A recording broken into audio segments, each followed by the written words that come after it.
Bonjour à tous et bienvenue tout le monde. Donc aujourd'hui nous allons continuer euh, avec les facteurs écologiques et voilà avec notre troisième facteur qui est le facteur climatique. Donc nous allons voir les méthodes d'étude de l'atmosphère et des différents facteurs climatiques. Donc le climat, tout d'abord, c'est quoi un facteur climatique ou bien c'est quoi le climat? Il se définit par l'ensemble des phénomènes qui affectent l'atmosphère à un endroit donné et à un moment donné. Donc ici nous avons la notion de l'espace et le temps, par exemple comme les précipitations, le vent, l'ensoleillement, la température, l'humidité, etc. Donc il dépend de tous ces facteurs et des interactions hein, entre eux. Comment on peut savoir sur le climat? Donc, il est défini par une période. Hein. Le climat, il est défini par une période ou un endroit donné qui vont affecter l'atmosphère. Donc, tout ça, c'est l'ensemble des phénomènes qui affectent l'atmosphère à un endroit et à un moment donné. Donc, le climat se définit par une période et un endroit donné et par l'ensemble des divers états de l'atmosphère. Ici, quand on parle des états de l'atmosphère, bien sûr, nous avons la température, l'humidité de l'air, les précipitations, le vent, l'ensoleillement, etc., etc. Ici, le rayonnement solaire, il représente les températures qui résultent avant tout du rayonnement solaire, comme par exemple l'intensité qui varie en fonction de l'intensité qui est, par exemple, le rayonnement qui est plus fort, qui est plus proche de l'équateur. Nous avons aussi la circulation atmosphérique. Donc aussi ici par la circulation atmosphérique, nous avons surtout les vents qui dominent. Les précipitations dépendent de la circulation atmosphérique. Donc le réchauffement intégral de l'atmosphère par le rayonnement solaire va provoquer le déplacement de ces masses d'air. Ce mouvement général étant perturbé par la rotation de la Terre.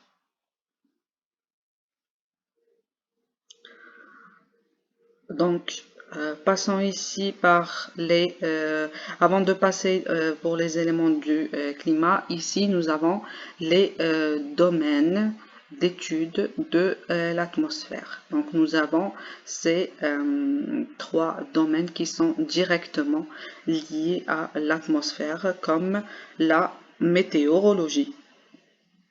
Pour la météorologie, par exemple, si on veut voyager ou bien partir quelque part, on doit voir la météo pour voir surtout les prévisions météorologiques. Quand on parle de prévisions météorologiques, bien sûr, ça parle sur le climat, hein, la qualité de l'air. Est-ce qu'il y aura des précipitations? Est-ce que on aura du soleil? Est-ce que il y aura du vent, etc. Donc la météorologie et aussi on peut voir par la météorologie la qualité de l'air. Est-ce qu'il y a une pollution dans l'air ou pas? Donc la météorologie, donc ces prévisions se font à court terme.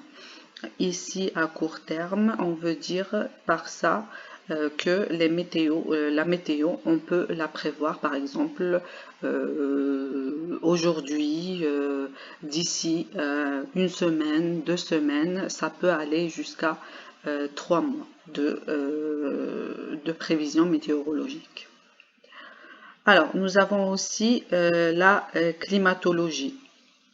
Ici, la climatologie, c'est l'étude du climat et aussi elle nous charge du changement de l'atmosphère. Donc ici, par contre, la climatologie, on peut la voir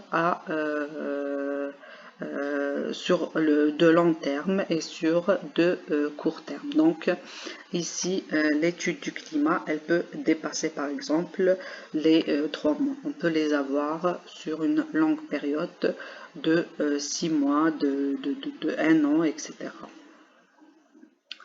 Un autre domaine d'étude de l'atmosphère qui est ici la bioclimatologie. Donc ici on a le terme bio qui est lié avec le climat.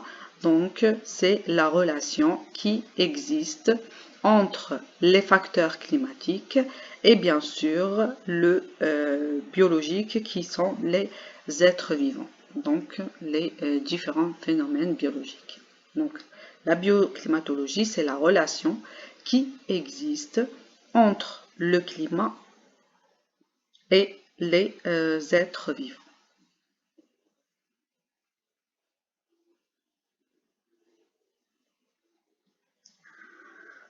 Alors, les éléments du climat, ici, les éléments du climat, ils comprennent la température, l'humidité, la pression atmosphérique et bien d'autres facteurs que nous allons voir par la suite. Donc, chacun de ces climats peut varier en fonction de la localisation géographique, de l'altitude, de la saison et bien sûr plein d'autres facteurs environnementaux.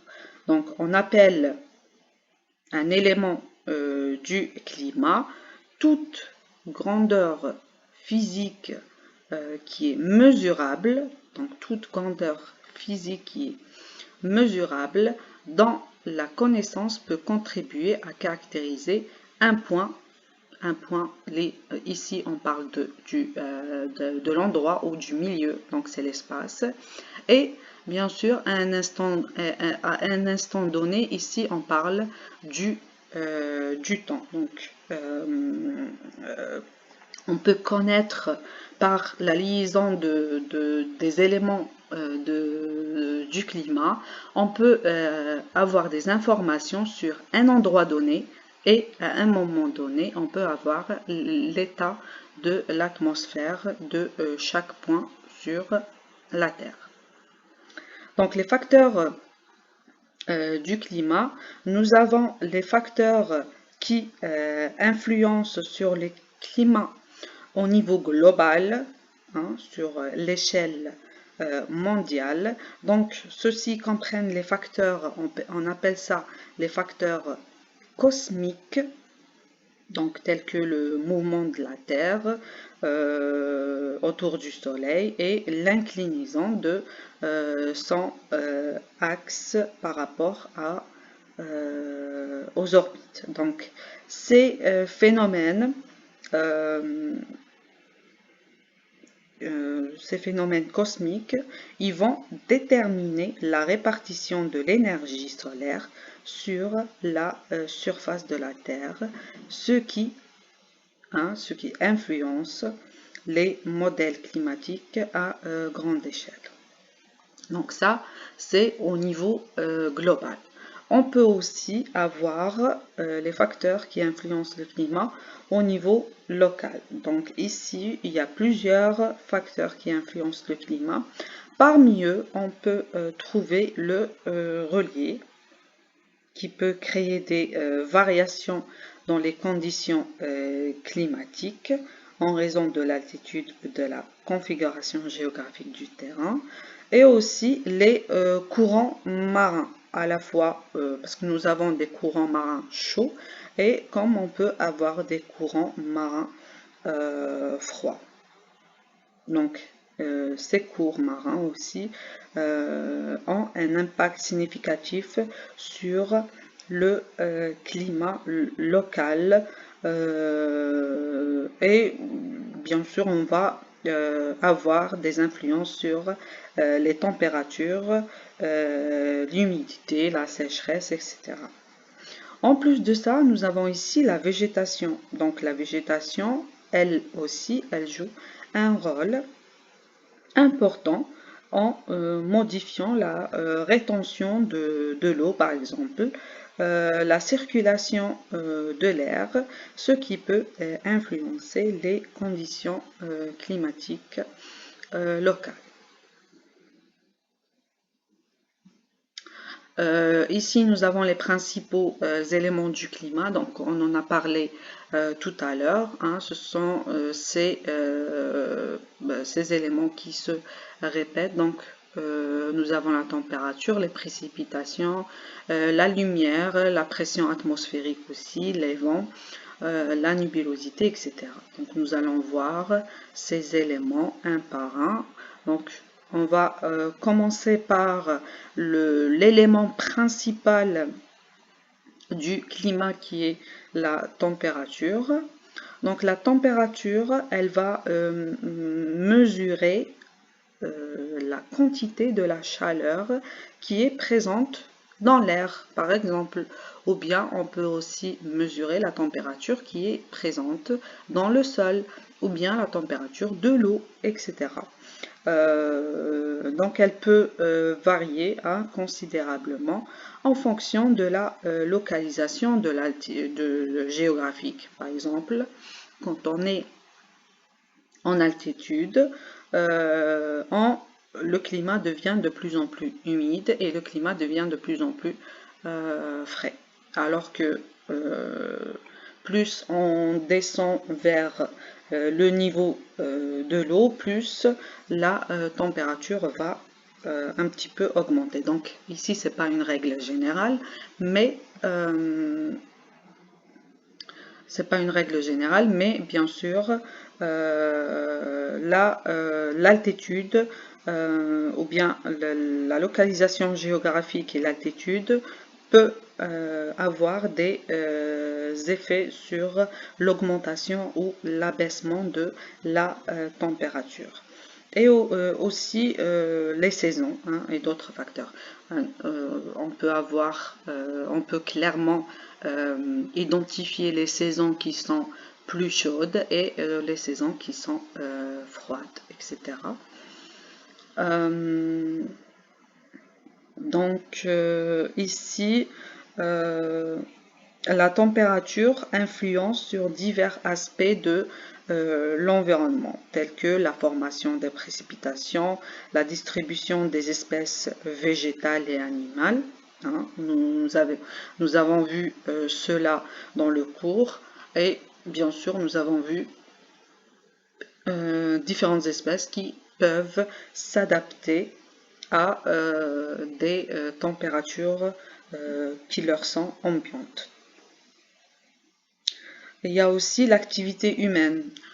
La température aussi, elle peut agir ou bien influencer sur les différentes activités humaines et donc elle est généralement mesurée en degrés Celsius. Donc la température, elle est mesurée en degrés Celsius. Donc ça c'est le degré de l'échelle de la température. Ou bien nous avons aussi le Fahrenheit.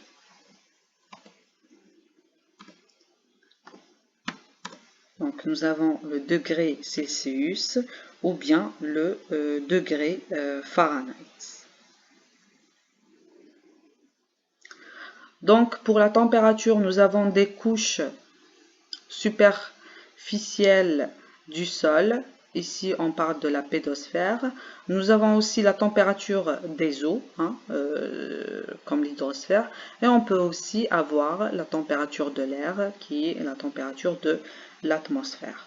Donc, on peut avoir la température, on peut mesurer ou bien calculer la température maximale, la température minimale et la température sèche et bien sûr la température humide. Donc toutes ces températures, on peut les calculer. Ici, comme vous pouvez le voir sur ces photos, on a l'appareil qui nous donne des informations sur la température. On l'appelle le thermomètre. Donc ici, nous avons des abris météorologiques.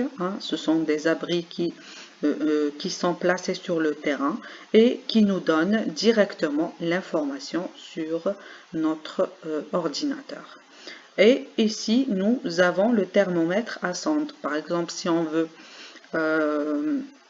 si on veut calculer la température de l'eau, on va placer la sonde de ce thermomètre dans l'eau et la température de l'eau va nous afficher sur le petit écran. Donc après ça, nous avons les précipitations. Ici, les précipitations sont également l'un des principaux éléments du climat. Elle se réfère à toutes les formes d'eau liquide ou bien solide qui vont venir tomber sur la surface de la Terre. Ici, quand on parle de forme liquide ou bien solide, donc nous avons la pluie sous forme d'eau, ou bien la neige, ou bien la grêle aussi. Donc les précipitations sont essentielles pour le cycle de l'eau et qui influencent aussi la distribution des écosystèmes. Par exemple, les espaces agricoles, le niveau de l'eau aussi, le niveau des cours d'eau, la disponibilité des ressources en eau, etc. Donc quand il y a beaucoup de précipitations, les plans d'eau ils vont se former ou bien ils vont se remplir. Bien sûr, les précipitations ils vont varier en fonction de la localisation géographique, en fonction des saisons aussi. Donc, nous avons par exemple le mois de janvier, février, il y a de fortes précipitations. Et bien sûr, ces précipitations ils vont changer d'un endroit à un autre.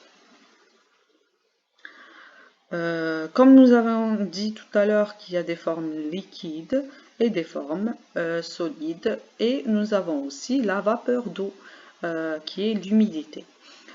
Donc pour mesurer la température, les précipitations, nous avons un appareil qui se nomme le pluviomètre. Donc il a été inventé en 1441. Et avec ce pluviomètre, on va mesurer la quantité de la pluie qui va tomber.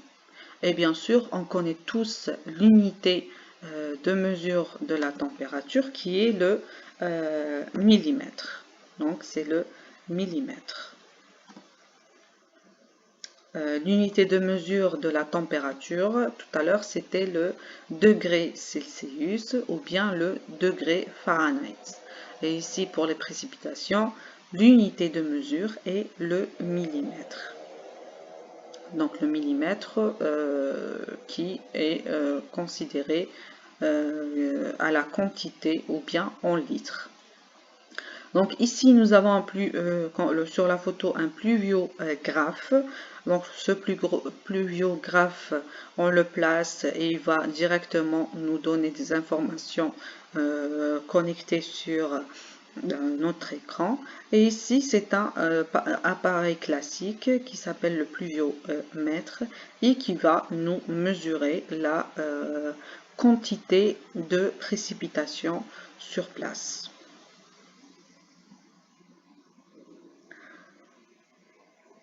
Un autre élément essentiel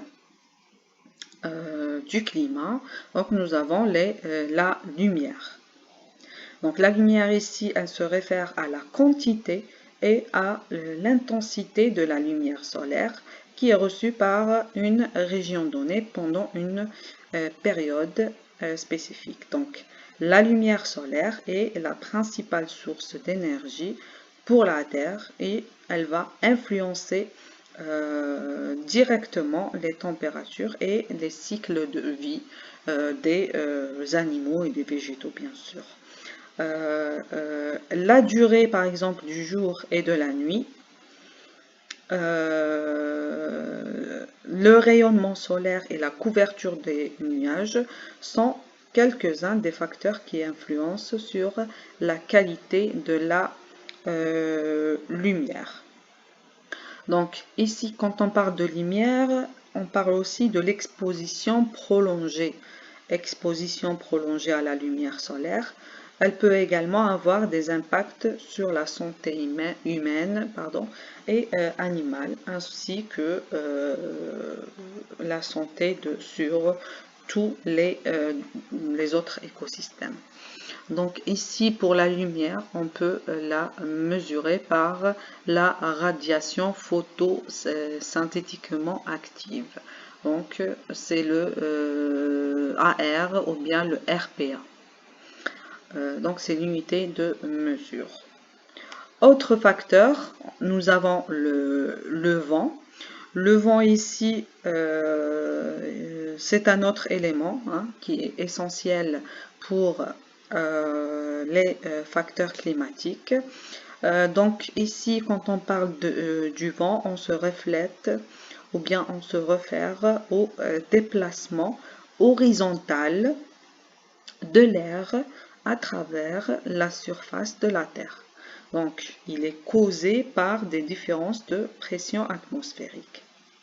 Et bien sûr, on va l'unité de mesure est les nœuds ou bien kilomètres par heure. Ici, quand on a des forts vents, ils transportent la chaleur, l'humidité ou bien des polluants à travers l'atmosphère. Donc les différents types de vents comprennent les brises marines et les brises terrestres. On a aussi les vents de montagne, les vents alizés, les vents de tempête, etc. Donc ici le vent, il se mesure par des nœuds parce que c'est une vitesse de l'air. Donc ici, nous avons l'anémomètre et l'héliomètre. Donc, toutes ces deux, on peut les mesurer. On peut mesurer le vent avec ces deux matériels. Nous avons aussi la pression atmosphérique, qui est un autre élément clé du climat. Quand on parle de pression atmosphérique, on parle de la force qui est exercée par l'atmosphère sur la surface terrestre en raison du poids de l'air qui est pressé. Donc la pression atmosphérique varie en fonction de l'altitude, de la température, de l'humidité et des mouvements atmosphériques. Donc elle va influencer directement les conditions météorologiques et bien sûr climatique.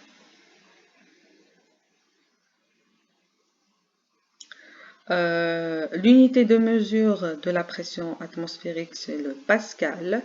Et ici, par exemple, nous avons un appareil multimesure. Ici, quand on parle d'appareil multimesure, ça veut dire qu'il peut nous donner plusieurs informations. Par exemple, la température, l'intensité de la lumière, les précipitations et la pression atmosphérique. Le dernier élément sur ce TD, c'est l'hygrométrie. l'hygrométrie. Donc ici, l'hygrométrie, elle est également connue sous le nom de l'humidité relative. Donc ici, l'hygrométrie, c'est un élément important du climat qui mesure la quantité de vapeur d'eau qui est présente dans l'air par rapport à la quantité maximale que l'air peut contenir à une température donnée. Donc, elle est exprimée en pourcentage et varie en fonction de la température et de la pression atmosphérique.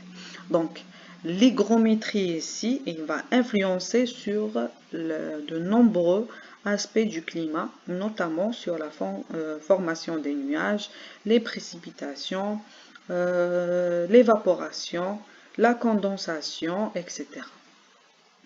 Donc on peut l'appeler hygrométrie, on peut aussi l'appeler humidité relative.